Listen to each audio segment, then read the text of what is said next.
Nous devons tout le temps prier pour nos autorités. Nous ne devons pas dire que ça ne nous regarde pas. Bienvenue sur Pain Divin. Si c'est pour une première fois que vous tombez sur nous, sachez que vous êtes à une place où on médite la parole les matins. Je vous invite humblement à vous joindre à nous en vous abonnant. Alors aujourd'hui, c'est lundi et les lundis sont consacrés aux enseignements. Alors, depuis quelques semaines, nous avions commencé un grand thème qui est intitulé le combat spirituel. Nous l'avons décliné en des sous-thèmes. Ainsi, nous avions déjà eu à parler des dominations et le lundi passé, on a parlé des autorités. Aujourd'hui, notre thème est intitulé les princes. Nous nous sommes basés sur le passage d'Éphésiens 6, le verset 12, qui nous dit que nous n'avons pas à lutter contre la chair et le sang, mais contre les dominations, contre les autorités, contre les princes de ce monde de méchants, contre les esprits méchants dans les lieux célestes. Alors, nous avions expliqué, il est toujours bien de rappeler juste une phrase pour dire que derrière nos combats, derrière les personnes que nous voyons comme ennemis, il y a des démons qui sont derrière eux, il y a des démons qui les possèdent, ce sont des démons qui les poussent à se liguer contre nous, à nous combattre. Donc, nous n'avons pas à jeter notre révolu sur les personnes que nous voyons en chair, mais plutôt sur ces démons qui les possèdent. Aujourd'hui, nous parlons des princes. Les princes, qui sont-ils?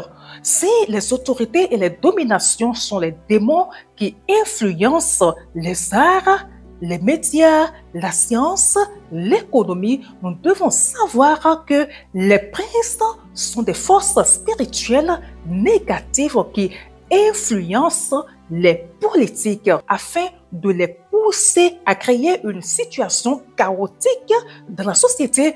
Ces genres de démons possèdent nos chefs d'État. Vous avez eu à entendre parler d'Hitler, a eu à entendre parler de Mao Tse-tung, a eu à entendre parler de ces gens-là. Il y a Saddam Hussein, des gens qui ont mené des guerres terribles, qui ont détruit l'humanité, qui ont détruit les hommes. Et une personne normale, quand elle s'asseye et qu'elle réfléchit, elle ne voit pas, elle ne sait pas, elle a beau se poser des questions objectives pour savoir, mais qu'est-ce qui motive ces dirigeants à massacrer autant leur population, à massacrer autant des humains? Ils ne trouvent pas de réponse. Le cerveau n'arrive jamais à comprendre cela. L'être humain normal ne pourra jamais comprendre cela et c'est normal parce que c'est du ressort du spirituel. Ce sont juste ces démons qui possèdent ces champs de personnes et qui les poussent à tuer leur population, qui les pousse à enfreindre à des lois, à des normes, à tout ce qui concerne l'humanité, l'humanitaire, afin de faire souffrir des gens, de faire souffrir les hommes que Dieu a créés. On ne comprend pas. Pourquoi est-ce qu'un homme a autant de plaisir à créer des guerres, a autant de plaisir à lancer des missiles sur des populations? Comment est-ce que des gens peuvent s'asseoir et décider d'exterminer des populations? Comment est-ce que les gens peuvent se réunir et le but de leur réunion, c'est comment faire pour détruire une race? Comment faire pour envoyer la guerre dans telle contrée? Vous voyez les guerres partout. Aujourd'hui, à gauche et à droite, ne vous posez pas de questions. Ce sont juste ces démons qui possèdent ces dirigeants qui font qu'ils sont aveuglés. Ne les en voulez pas. Ils ne savent pas eux-mêmes ce qu'ils font. Ils sont possédés et ce n'est que comme ça, quand on est possédé, on ne sait même pas qu'on est sous l'influence de quoi que ce soit, quoi. Donc, pour eux, c'est qu'ils sont dans la normalité, alors que non, toute leur attitude, leurs actes, les prises de décision sont dictées par ces démons qui simplement les possèdent. Si on comprend cela, lorsque la guerre éclate dans un pays ou lorsque on commence à constater qu'il y a une situation qui n'est pas favorable à la paix, qui commence à se faire sentir dans son pays, les chrétiens doivent aller sur leurs genoux et combattre. Et ceci est biblique. Je vous lis le passage de 1 Timothée verset 1 et 2.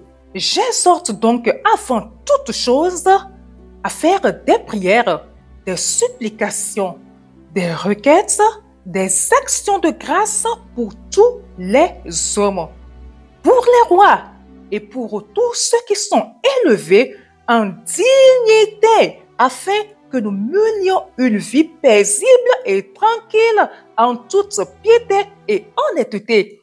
Vous entendez cela? Je répète, on dit afin que nous menions une vie paisible et tranquille en toute piété et honnêteté. Vous comprenez ainsi que si nous voulons vivre dans la paix, il est du ressort de la population. C'est un devoir pour la population, c'est un devoir pour les chrétiens qui y habitent cette population, de fléchir genoux et de prier, de tout le temps prier. C'est notre devoir. Nous devons tout le temps prier pour nos autorités. Nous ne devons pas dire que ça ne nous regarde pas. J'entends d'autres dire, mais je ne sais pas pourquoi si je vais prier pour lui, s'il ne fait pas bien, il n'a qu'à dégager. De toute façon, je n'ai pas voté pour lui. Écoutez, vous n'avez pas voté pour lui, vous n'avez pas peut-être voté pour les dirigeants qui sont là, mais s'ils prennent une mauvaise décision, vous allez en partir.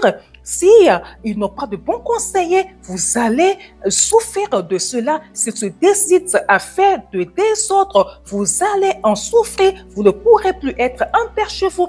Lorsque les canons tirent, lorsqu'il y a des fusillades, est-ce que vous pourrez vivre en paix chez vous? Est-ce que vous pouvez aller au boulot tranquillement? Est-ce que vous pouvez vaquer tranquillement à vos occupations? Je ne pense pas. Vous aussi, vous allez me répondre que non. Alors, autant mieux laisser de côté. Or, ce n'est pas cette histoire de ce n'est pas moi je ne les ai pas votés. Alors, j'ai rien à foutre. Sinon, ils s'ils ne font pas bien, qu'ils dégagent. Beaucoup d'autres personnes arrivent. Il y en a, comme vous le savez, qui ne font pas bien, mais qui refusent de dégager. Ils veulent rester coûte que coûte. Ils sont prêts à verser du sang. Ils sont prêts à marcher sur leur population pour maintenir leur position. Pour des situations comme ça, la seule chose à faire est de prier, comme le passage de Timothée nous a dit. Priez pour eux, priez pour nos chefs, priez pour nos députés, priez surtout pour leurs conseillers afin qu'ils leur donnent de bons conseils. Parce que lorsque vous avez quelqu'un qui vous donne de mauvais conseils, c'est la catastrophe. Il faudrait que nos chefs d'État aient des conseillers sages qui donnent de bons conseils de paix à nos autorités qui décident tout pour nous. Allez, j'espère que nous avons compris avec ces quelques exemples-là ce que c'est que les autorités. Allez, la prochaine fois, nous allons parler des esprits méchants dans les airs. Nous allons nous arrêter ici. Bonne méditation à vous et surtout, bonne journée à vous et que la main de Dieu soit sur vous en tout temps, tout au long de cette journée et les jours à venir. Belle semaine de travail à vous. Shalom!